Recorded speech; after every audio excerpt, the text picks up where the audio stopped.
The stars had been quiet for 3,000 years. Admiral Kexthar stood on the bridge of his flagship, watching the endless void through the crystal walls of his bioship. The vessel pulsed gently around him, its living walls breathing with a rhythm older than most civilizations. He was proud of what his people had built across the galaxy. The Zephyrian Empire stretched across 17 worlds, each one a perfect jewel in their crown of conquest. Their ships moved like graceful fish through space, powered by technology that merged flesh and metal into something beautiful and deadly. No other species had ever challenged them. No other species had ever been able to challenge them.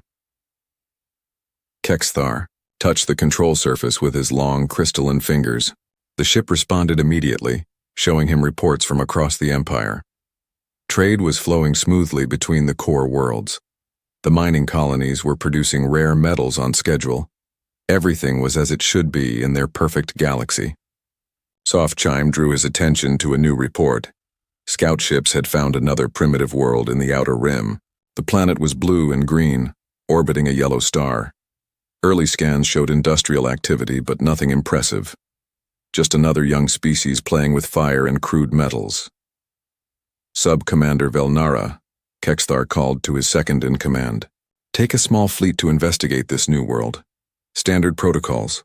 Velnara bowed her elegant head. Shall we prepare for integration or elimination? Integration, if they show promise. These young species sometimes make useful servants. Kexthar dismissed the matter with a wave. He had seen hundreds of primitive worlds. They were all the same in the end. Far across the galaxy, Captain Jake Murphy was having a very different kind of day. He stood on the bridge of the USS Dakota, a massive ship built in the orbital yards above Mars. The vessel was angular and brutal, covered in thick armor plating and bristling with weapons. It looked like what it was, a machine built for war.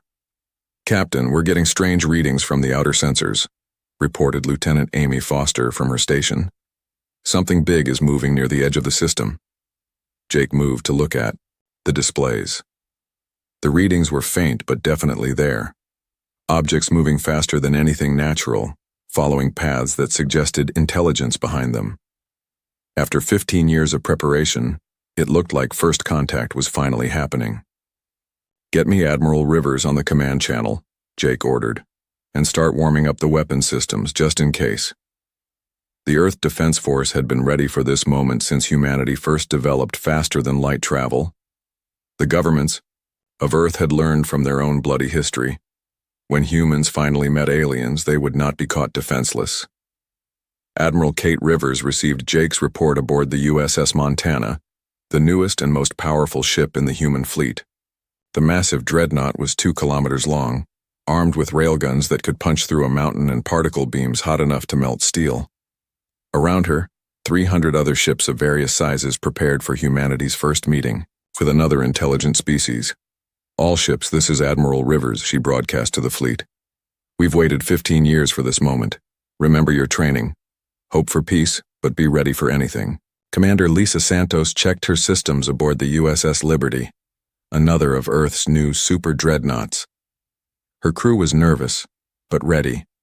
They had all grown up hearing stories about humanity's wars, about how their species had nearly destroyed itself before finally learning to work together. Now they would find out if that hard-won wisdom would serve them among the stars. The human fleet moved into formation as the alien contacts grew stronger on their sensors. Earth's factories had been working without rest for years, building ships and weapons based on lessons learned from centuries of human conflict. Every vessel carried the hopes and fears of 8 billion people who had never seen an alien face. Meanwhile, Sub-Commander Velnara's scout fleet approached the strange system with casual confidence. Her bioships were works of art, grown rather, then built, shaped by genetic engineering perfected over millennia. The 5 vessels moved in perfect harmony, their crystal hulls catching the light of the local star. "Initial scans complete," reported her sensor officer. "The third planet shows signs of industrial civilization. Crude metal constructions in orbit, primitive chemical rockets. They appear to be at the early stages of space travel." Velnara nodded. It was exactly what she had expected. Another young species taking its first stumbling steps beyond its home world. They would be frightened when they saw the Zephyrian ships, but that was normal. Fear was often the beginning of wisdom. Prepare the standard integration protocols, she ordered. Begin with a demonstration of our superiority, then offer them the chance to join the Empire as a client species.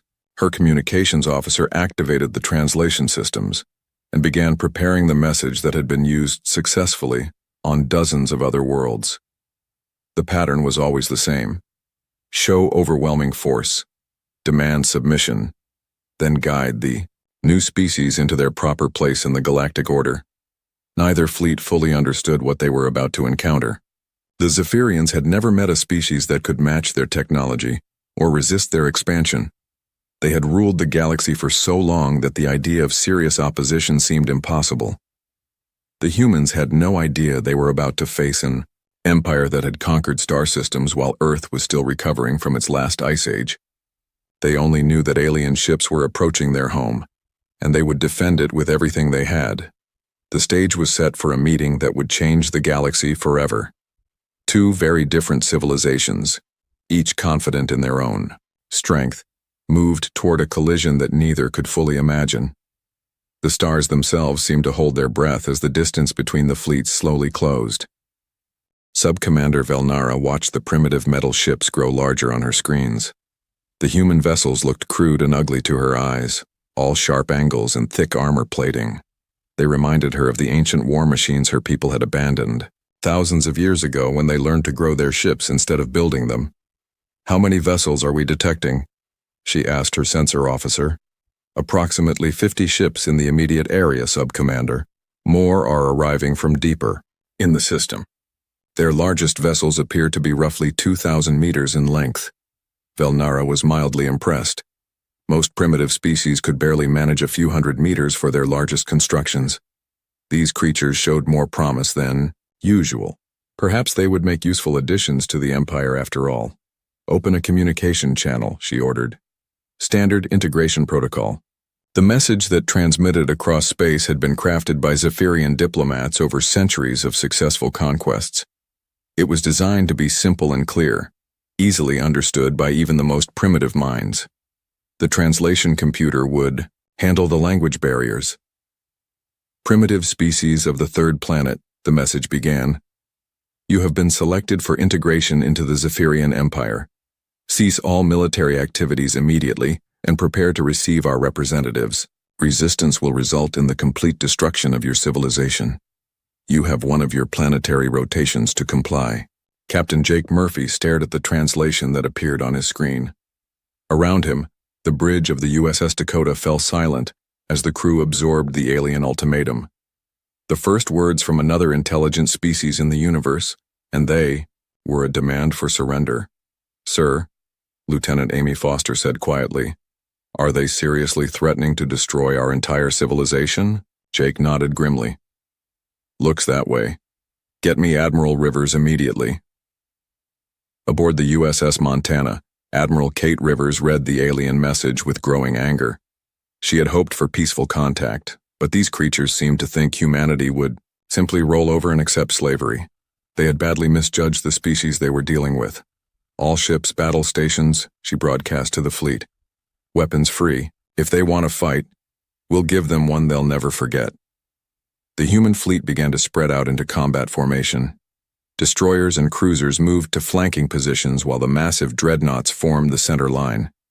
Gunports opened, along the hulls of hundreds of ships, revealing the weapons that humanity had spent 15 years perfecting. Sub-Commander Velnara frowned as she watched the primitive vessels begin to maneuver. Their movements were actually quite sophisticated, showing a level of tactical thinking she had not expected. Perhaps they needed a more dramatic demonstration of Zephyrian superiority. "Target their largest vessel," she commanded. "Fire a warning. Shot across their formation. Not close enough to damage them, but close enough to show them what our weapons can do." The Zephyrian bioships began to glow as their organic weapon systems charged. Crystalline projectiles formed in the living chambers, deep within each vessel, shaped by genetic processes that had been refined over millennia. The projectiles were beautiful things, clear as diamonds and sharp as razors, designed to slice through enemy hulls with surgical precision. 5 streams of crystal death lanced across space toward the human fleet.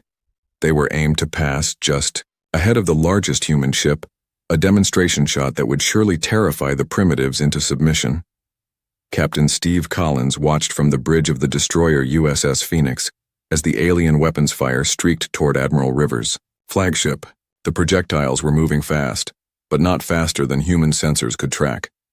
More importantly, they looked like a direct attack on the fleet commander.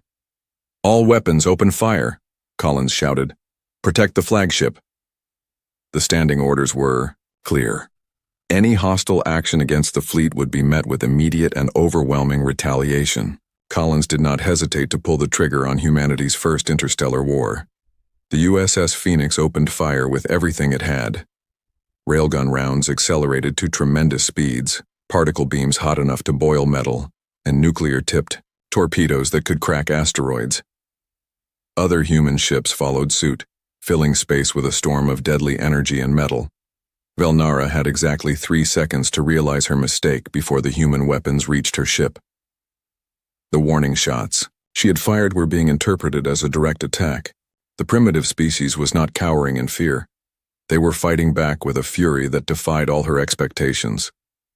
The first railgun rounds punched through her bioship's hull like it was made of paper. The crystalline structure that had seemed so elegant and strong crumpled under the impact of simple kinetic energy, delivered at impossible speeds. Atmosphere rushed out through dozens of holes as her beautiful vessel began to die around her. "Impossible," she whispered as her ship's living systems began to shut down. "They are primitives. How can they hurt us?" The answer came in the form of a particle beam that sliced her flagship in half. The other 4 ships in her scout fleet lasted only seconds longer, before they too were reduced to glowing debris scattered across the void. Admiral Kate Rivers watched the alien vessels disintegrate with mixed feelings.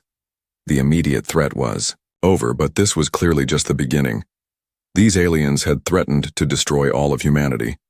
They would not take this defeat quietly. "Secure the area and begin salvage operations," she ordered. "Get our science teams out here to examine the wreckage. We need to learn everything we can about their technology." Captain Amy Foster coordinated the cleanup from the USS Virginia, one of the newer super dreadnoughts that had arrived as reinforcements. The alien ships were unlike anything human engineers had ever seen. They appeared to be grown rather than built, using some kind of biological technology that was completely foreign to human understanding.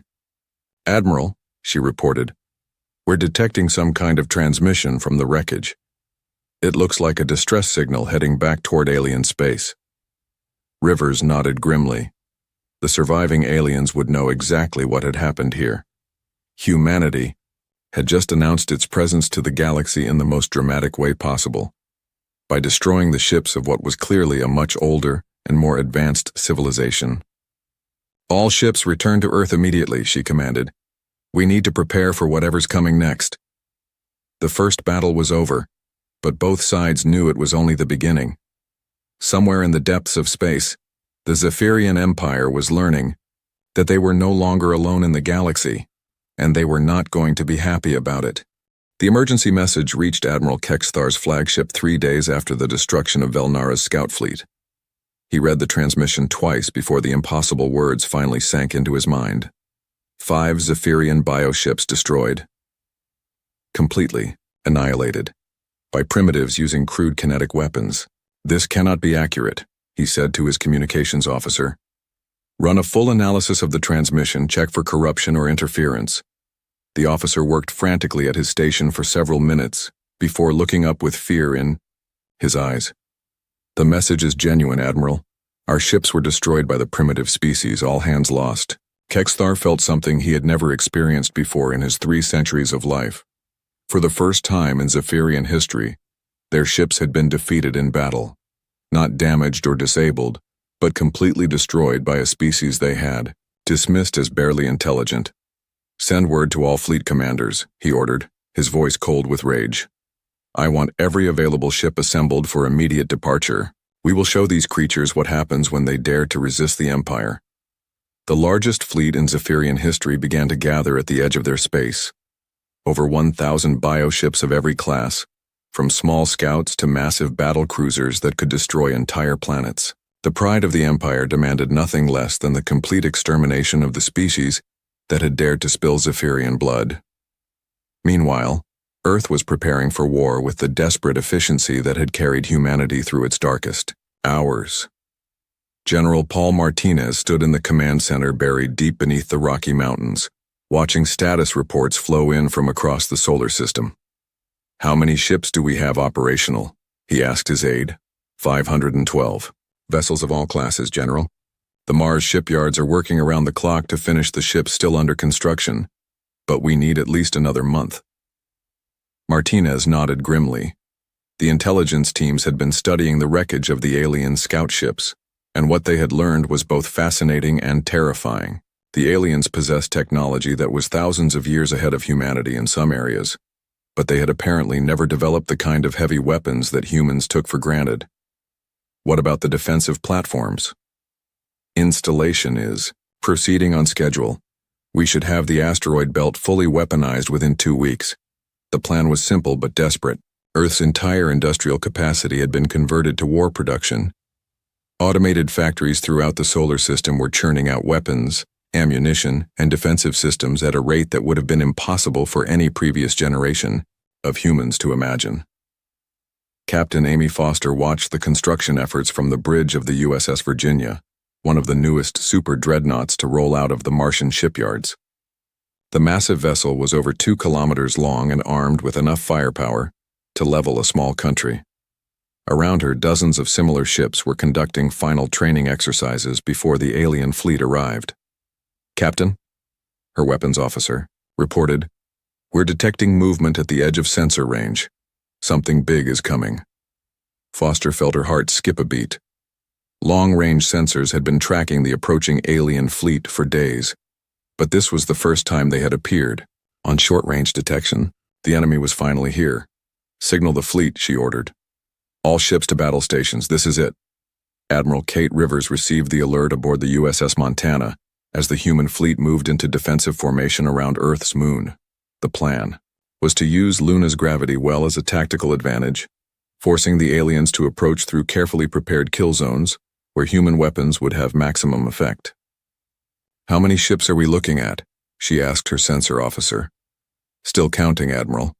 At least 800 confirmed contacts, possibly more. They're maintaining perfect formation at long range." Rivers felt a chill run down her spine. 800 ships against humanity's 500. The odds were bad, but not impossible. Earth's weapons had proven effective against alien technology, and human tactics were designed around fighting superior numbers. "All ships, prepare to execute Plan Delta," she broadcast to the fleet. "Remember, we're not just fighting for Earth, we're fighting for the future of our species." The alien fleet dropped out of hyperspace in a display that would have intimidated any other species in the galaxy. Over 1,000 bioships appeared simultaneously, their crystalline hulls gleaming in the light of Earth's sun. They moved, in perfect synchronization, like a vast school of predatory fish closing in on their prey. Admiral Kexthar stood on the bridge of his flagship, watching the crude human vessels scramble into defensive positions. The primitives had managed to destroy one small scout fleet through luck and treachery, but now they faced the full might of the Zephyrian Empire. "Begin the attack," he commanded.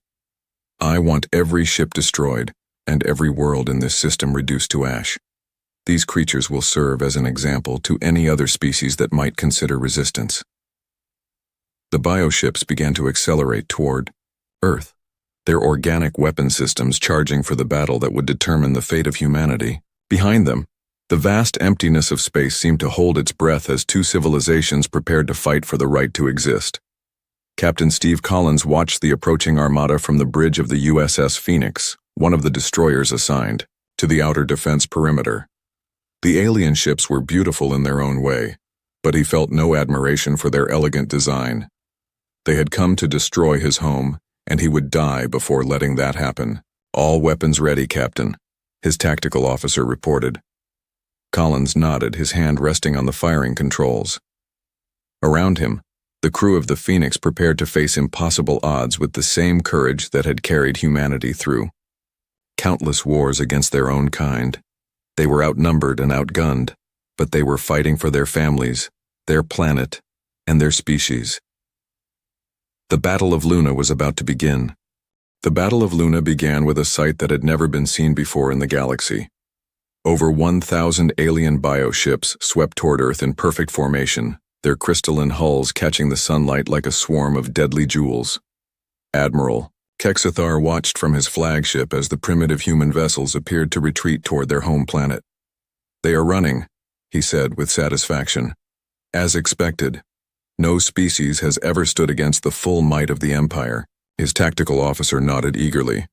"Shall we pursue them into the gravity well, Admiral? We can end this quickly." HFY smiled coldly. "Yes. Follow them to their world. I want to see the fear in their eyes when they realize how hopeless their situation truly is." The Zephyrian fleet accelerated toward Earth, drawn deeper into the solar system by what appeared to be a panicked human retreat. The bioships moved like living creatures through space, their organic systems responding to their pilots' thoughts with fluid grace. Aboard the USS Montana, Admiral Kate Rivers watched the alien fleet take the bait. The human withdrawal was perfectly calculated, designed to draw the enemy into the trap that Earth's engineers had spent weeks preparing. Hidden throughout the asteroid belt, automated weapon platforms waited in silence for their moment to strike. "Distance to activation point?" she asked her tactical officer. 60,000 kilometers in closing, Admiral. All platforms are armed and ready." Rivers felt her heart pounding as the enemy fleet drew closer to the invisible line that would trigger humanity's desperate gamble. The aliens had superior numbers and technology, but they had never faced an opponent who understood the true meaning of total war. "All ships prepare for Operation Sledgehammer," she broadcast to the human fleet. "Remember, we only get one chance at this." The moment came when the lead alien ships crossed into the asteroid belt. Suddenly, the space around them erupted in fire as hundreds of hidden weapon platforms activated simultaneously. Railgun rounds and particle beams lanced out from concealed positions among the asteroids, catching the Zephyrian fleet in a devastating crossfire. Admiral HFY watched, in shock as his beautiful ships began to die around him. The asteroids themselves were armed, turning the entire belt into one massive weapon system. Bioships that had ruled the galaxy for millennia were torn apart by simple kinetic rounds fired from hidden positions. "Impossible," he screamed. "How? Did they weaponize an entire asteroid field?" His communications officer was frantically trying to coordinate a response, but the human trap was too well planned. Every time the Zephyrian ships tried to maneuver away from one group of platforms, they exposed themselves to fire from another direction. Captain Steve Collins led his squadron of destroyers in a flanking attack, using the confusion created by the asteroid platforms to strike at the alien fleet's exposed rear. The USS Phoenix and her sister ships emerged from behind Luna like wolves attacking a scattered herd. "All weapons continuous fire," Collins ordered. "Don't give them time to regroup." The human destroyers opened up with everything they had, their weapons designed for the kind of close-range combat that had dominated Earth's naval battles for centuries. The aliens had never encountered such brutal, straightforward tactics, and their elegant formations began to collapse under the assault. Captain Amy Foster brought the USS Virginia into the heart of the battle, her super Dreadnoughts' massive guns targeting the largest alien vessels. The ship's main battery could fire rounds the size of small buildings, and each shot tore through enemy hulls like they were made of paper. "Target their flagship," she commanded. "Let's cut the head off this snake." The Virginia's guns swiveled toward Admiral HFY's bioship, the massive vessel that served as the command center for the entire alien fleet. The first salvo missed, but the second found its mark, punching through the crystalline hull and into the ship's vital organs. HFY felt his flagship dying around him as human weapons tore through its living structure. The bioship's pain echoed in his mind through the neural link that connected all Zephyrian vessels to their crews. For the first time in his long life, he understood what it meant to be truly afraid. "All ships, retreat!" he ordered desperately. "Fall back to hyperspace." But the human trap was complete. As the surviving alien ships tried to escape, they found their path blocked by fresh human reinforcements arriving from the outer planets. The Mars shipyards had been working without rest, and Admiral Rivers had timed their arrival perfectly. Captain Jake Murphy led the reinforcement fleet aboard the USS Dakota, his battle-scarred cruiser accompanied by dozens of newly constructed warships. The fresh human vessels fell upon the retreating aliens like hungry sharks, their weapon systems still warm from the factory floors. "No survivors," Murphy broadcast to his fleet. "These things came here to destroy our world. We make sure they never get the chance to try again." The slaughter that followed would be remembered as one of the most decisive battles in galactic history. The Zephyrian Empire's greatest fleet was torn apart piece by piece, their elegant bioships reduced to glowing debris that would drift through the solar system for decades to come. Admiral Kexthar's flagship was among the last to die. As human, particle beams finally breached his ship's core. The proud alien commander had just enough time to send a final message to his homeworlds. The transmission was brief and filled with disbelief. "The primitives have won," he whispered into his communicator. "The Empire is doomed." The message would reach Zephyrian space 3 days later, carrying news that would shatter a civilization that had believed itself invincible. In the span of a few hours, humanity had destroyed the largest fleet in alien history, and proven that the galaxy had a new dominant species. As the last alien ship exploded in the cold vacuum of space, Admiral Kate Rivers allowed herself a moment of satisfaction. Earth was safe, but she knew this victory was only the beginning. The galaxy was vast, and humanity had made enemies of every species that had served the Zephyrian Empire. The real war was just beginning. 6 months after the Battle of Luna, Captain Jake Murphy stood on the observation deck of the USS Dakota as it patrolled the former Zephyrian trade routes.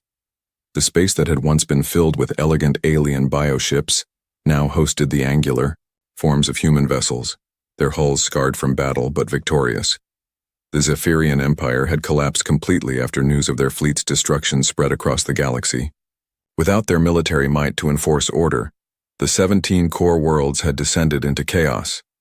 Some had surrendered immediately to advancing human forces, while others had simply gone silent, their populations fleeing into the outer rim territories.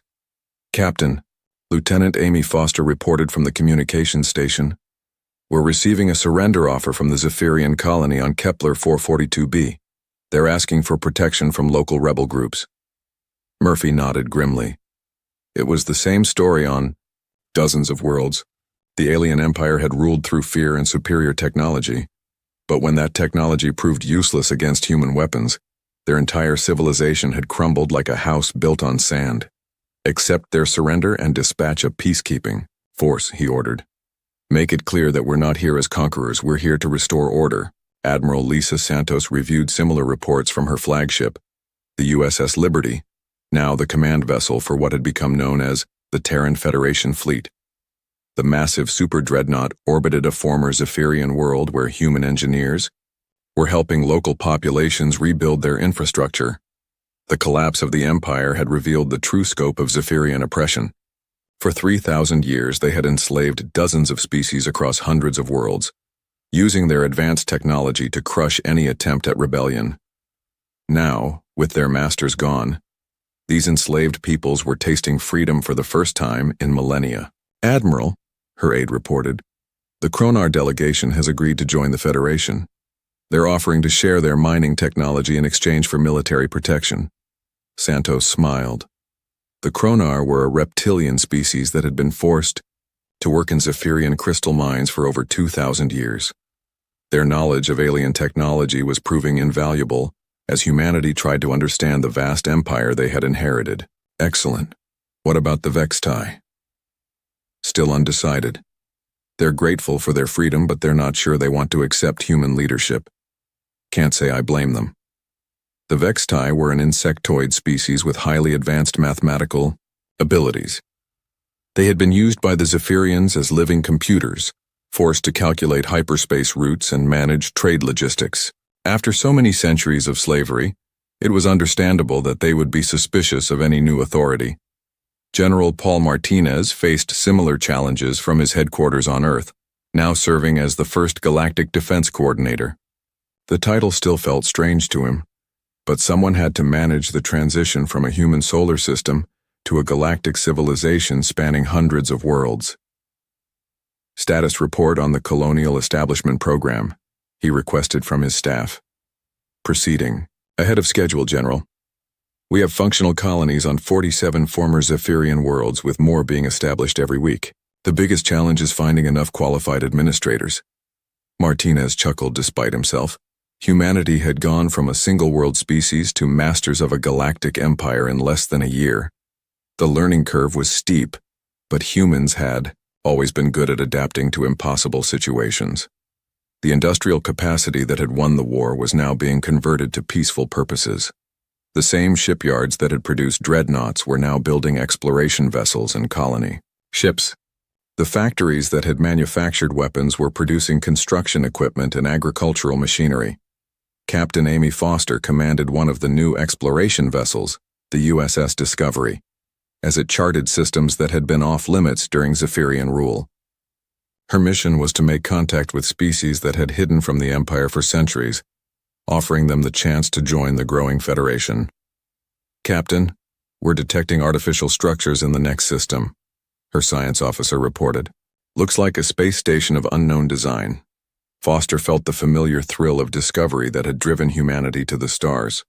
Every system they explored revealed new wonders, new species with their own unique technologies and cultures. The galaxy was far more diverse and interesting than the Zephyrians had ever allowed anyone to know. Take us in slowly, she ordered. Full diplomatic protocols. Let's see who our new neighbors are. The space station belonged to a species called the Quillen, a race of energy beings who had been hiding in the outer rim for over 1,000 years. When Zephyrian scouts had first found their world, the Quillen had used their mastery of electromagnetic fields to make their entire solar system appear empty and lifeless. You are the humans, the Quillen ambassador said, when contact was finally established. We have heard of your victory over the crystal tyrants. Many species speak of you with hope. Foster smiled as she realized how much the galaxy had changed. Species that had lived in fear for millennia were now emerging from hiding, eager to be part of a new galactic community based on cooperation rather than domination. Back on Earth, children who had been born during the war were now taking their first steps. They would grow up in a galaxy where humanity was not alone, where the stars held friends as well as mysteries. The generation that had fought the Zephyrians had secured not just Earth's freedom, but the freedom of countless other worlds. Admiral Kate Rivers, now retired from active duty, often stood in her garden and looked up at the night sky. The stars no longer seemed cold and distant. They were filled with human ships and human colonies, with alien allies and new friends. Humanity had learned to reach beyond their own world without losing what made them human. The galaxy that had once trembled under Zephyrian rule now looked to Earth for guidance, not because humans were the strongest or most advanced species, but because they had proven something that no other civilization had managed in 3,000 years. They had shown that cooperation could triumph over oppression, that diversity was stronger than uniformity. The age of human expansion had begun, and the stars themselves seemed brighter for it.